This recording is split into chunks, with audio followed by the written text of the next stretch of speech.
Uni udah usamla mirang lemtur, uberang pulih haka kelas 12 Arts St. Edmunds College. Nalor ke pulih putih, uni usamla ujus ngutenat ru ban penut por haka ban thodor, batchna hiki kartun, lani ke animation.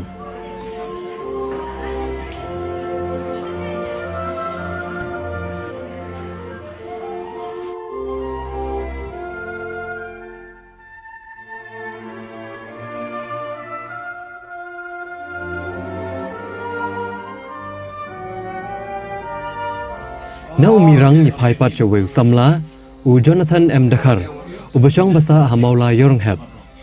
Usamla Jonathan ude weni gidikot jang kakenhun tem bala kampau hakenong ba, kadwar.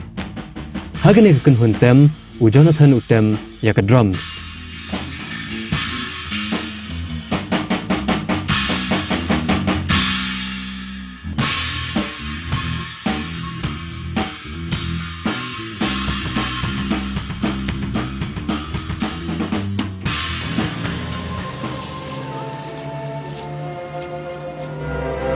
Usamla pencingan langsung ting, ude ubatrai kumpion ha Shillong College.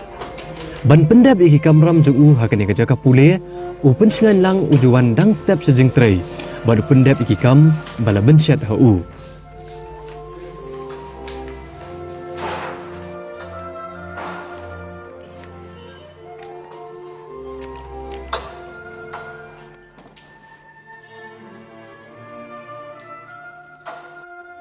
Mirang, Jonathan, bat pencingan lang.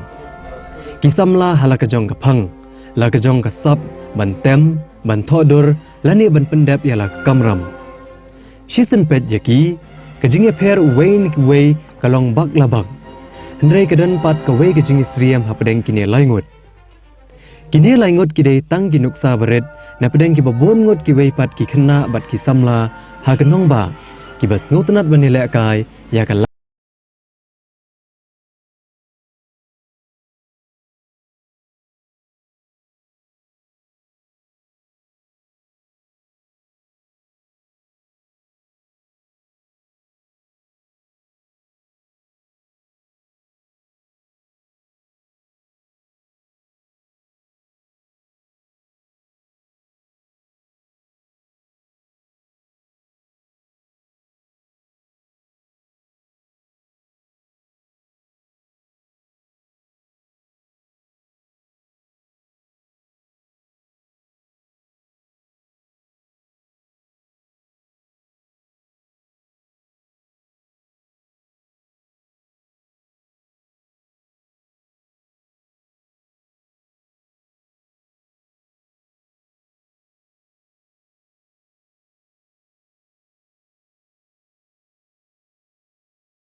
Hầm tebet benakah.